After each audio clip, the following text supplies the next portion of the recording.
Hello, and welcome back to my channel. I'm here to chat with you about the best books that I read in July. As you know, this is my path to read 100 books in 1 year. So I'm reading, I would say, about 8 books every month. But these were the standouts from the month of July that I would recommend of all the books I read. And I will say that this list is in no particular order. And also, they're not all books that were released this year. This is something you'll find consistently across my book content, is that I'm reading pretty wide across different genres and release dates. So come here if you're interested in good books, not necessarily only the books that were released recently or this year, for example. Okay, so without further ado, and in no particular order, these are the best books I read this month. I will kick it off with When You Listen to This Song, On Memory, Loss, and Writing by Lola Lafont. She is a French writer and philosopher who was given the opportunity to stay for one night in the museum of her choice. And she chose to stay in the Anne Frank Museum in Amsterdam. This is a thoughtful, poignant look at identity, Judaism, the memory surrounding a person and how that person, in this case Anne Frank, becomes symbolic of something so much more and becomes more than just the 13-year-old girl she was when she wrote her diary. And the entire duration of the book is just this one night. And what emerges for this writer, for this author while she's there. So it's nonfiction, and it really does tie into her own life, her own identity and experience, and her distance from her faith and her community that she's kept at arm's length for a very long time. For fans of course, the Diary of Anne Frank, or people who care a lot about World War II history and have read quite a lot, as I did, maybe you did as well when you were a kid, quite a lot about the Holocaust when you were a child. When You Listen to This Song, On Memory, Loss, and Writing, heavy, deep, and real. I would not say this is a light read, so take your time in pacing it out. And shout out to my lovely friend Bren for recommending it. Next up is I would say, controversial is too strong a word, but slightly controversial favorite read of mine for July. Katabasis, which, yes, I had to listen to a podcast of the author describing in order to pronounce in the way she does, because Katabasis was the best I could do. But very fitting that a book critical of academia and presenting academia as hell would have a title that is so abstruse you're not really sure how to pronounce. So, Katabasis by R.F. Kuang. It is a fictional account of 2 academics who are one step removed from being able to graduate and go on the job market and get jobs. Apparently the job market is terrible, even in the 80s when this book is set. But their advisor dies under mysterious circumstances.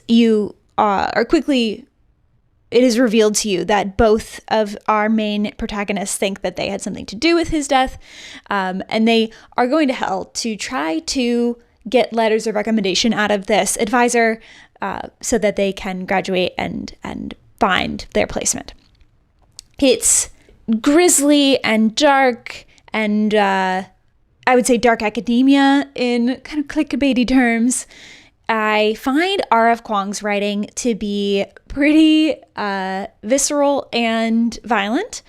If you've ever read the Poppy Wars trilogy, for example, or her standalone book, Babel, this book, I would say, is more in line with Babel in that it's academia. It takes place in kind of an Oxbridge past location. And I really enjoyed it for the read. I wouldn't say it's the best written book I've ever read, but yes, I was drawn into the stories and the characters, and I was rooting for them to succeed. I think you got a little lost in the sauce in one of the circles of hell, but Really interesting, fun read, quick read, even though don't let the length kind of deter you. It's really quite a fast read. So Katabasis by R.F. Kuang. Next up is, and we're kind of vacillating between really sad, heavy, deep, and real books and then their chaser books. And this is a theme you'll see come up for me this month. Read a sad, heavy, deep, and real book, followed up with a book that's fantasy or comedic or light or a romance book, because I can't just read heavy, deep, and real books all the time, though I do want to make time for them. So speaking of heavy, deep, and real, The Year of Magical Thinking by Joan Didion. I'd never read anything by Joan Didion before, who was a famous journalist and author and screenwriter, even, I believe, of the 20th century. Very well regarded and well known. She writes this book after her husband suddenly passes away. And so she spends a year magically hoping, wishing that he isn't dead and he will come back to life, or it's just not true. He's not really dead. So it's like Lola Lafont. It is autobiographical. It's a memoir. She's writing about loss and her journey to come to grips with her husband's passing. And in the meantime, her daughter is very sick as well. She develops an infection. She's in and out of the hospital. What this book doesn't talk about, but what I have in mind, I want to read the next book that Joan Didion writes in this autobiographical format is, sadly, her daughter then passes away, maybe 1 to 2 years after the publication of this memoir of The Year of Magical Thinking. She then subsequently writes a book about that. I'll put up the title. I can't remember it right now, but I'll put the title up on the screen for you. Her writing is very 20th century, if that makes any sense. Very direct, very in the spirit of Sylvia Plath and the Bell Jar. Definitely a woman who came from wealth and influence and writes like it. That makes sense. I enjoyed it and found her authorial voice to be particularly intriguing and compelling. So The Year of Magical Thinking by Joan Didion. I'm not the first person to talk about it. I believe it came out in 2003 or 2005. So check it out, if for no other reason than to really delve into and feel like you're being spoken to directly by Joan Didion herself. A Perfect Vintage by Chelsea Fagan. So I've talked about Chelsea's books before on my channel. She did a really lovely guide to having people over hosting book that I'll make sure to link in the notes below. But A Perfect Vintage is a romance novel. She's a woman of many talents. In addition to doing all these financial advice videos on her the Financial Diet channel, she's also an author. So this was my chaser book to the Year of Magical Thinking. It takes place in a French chateau that is being renovated and going to open as a boutique hotel. And our main heroine falls desperately in love for the son of her employer. So nothing could go wrong. And they are so deeply, madly in love after 2 moments. And so there are a lot of very sun-soaked by the pool, kind of summery images that you won't want to put down. And it is a perfect, happy beach read that is wonderful to read if you have just read a very sad book and need to feel joy. So it's A Perfect Vintage by Chelsea Fagan. 3 more for you. I actually read a lot of good books in July, I'm not gonna lie. How to End a Love Story by Yulin Kuang. This is also a romance book. The premise is that it's 2 screenwriters living in LA. They're both brought on to the same project. One, because it's the book she wrote and it's being adapted into a TV show. Kind of seems like a Euphoria style boarding school mystery TV show. And her crush from high school, who turns out he's become a writer in the years since. And they are now meeting at the writer's table for this show. Plot twist being that this boy was driving the car late at night that hit her sister and killed her sister. So there's a lot of old resentments and hatred, and I would say more substantive obstacles to overcome than the classic romance novel. In that way, it didn't feel entirely believable. So this one comes with a caveat. Honestly, it's not like a 100% recommendation for me. I did enjoy it. I did have a hard time believing that our main heroine would fall in love with the man who didn't on purpose, but did hit and kill her sister with his car. And, trigger warning, it does involve discussions of attempted suicide and suicide, because ultimately that is what has happened to her sister. She had stepped in front of his car on purpose and he hits her, and he's dealing with the ramifications of that and the guilt and the anxiety and the fear, just as our main heroine is grappling with never feeling like she really deserves love, because if she had just loved her sister more. Anyway, you get the point. So How to End a Love Story by Yulin Kuang. Romances aren't supposed to be realistic. Honestly, if they're realistic, they're fiction and they're not considered romances. I feel like a romance novel is going to be somewhat make-believe and fantastical, and you kind of have to suspend your disbelief when it comes to romance. And this is no exception. So if you're looking for a good beach read, suspend your disbelief and allow the love story to unfold, even if you're a little skeptical of the foundations of it. Last two for you. So I have been on a journey to read all of Octavia Butler's writing, very famous sci-fi Black author who wrote particularly in the kind of 70s through the early 2000s, and she died quite young. And so I read Wild Seed.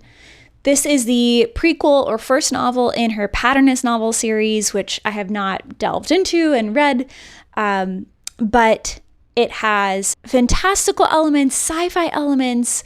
Her two main characters, I would say one is a protagonist, one is an antagonist in my mind, are essentially immortal beings who are living through the millennia, through the centuries, and they're coming together, they're fighting, they're going apart, there's lots of conflict. And I think true to form in the Octavia Butler books I've read, like Kindred, like Parable of the Sower, strong elements of the storyline, of course, takes place in a pre-emancipation United States. So slavery features very, very prominently, and her characters predominantly inherit Black bodies. So they're navigating that.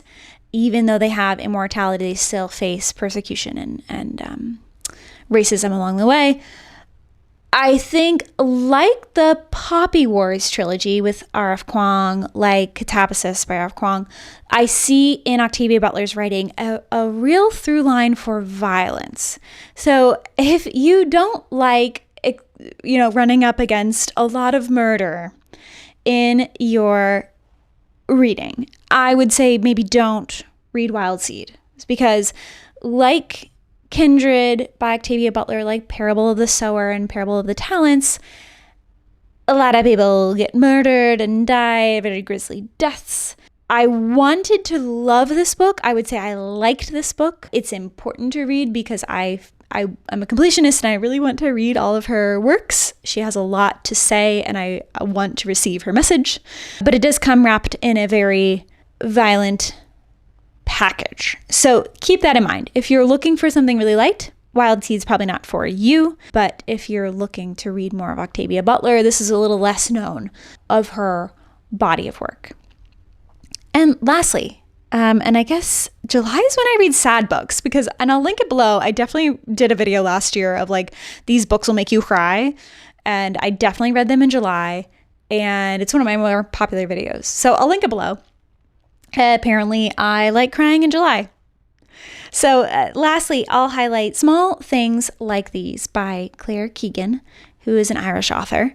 True to form for this month for me. Man, this is a sad book. Sad book, but with an ultimately uplifting message. Centers around one man at Christmas time in his small village in Ireland who kind of stumbles across what we now would know as a Magdalene laundry. Those were mother and baby homes for women and girls who became pregnant out of wedlock and were sent to these homes to like have the baby and potentially put them up for adoption.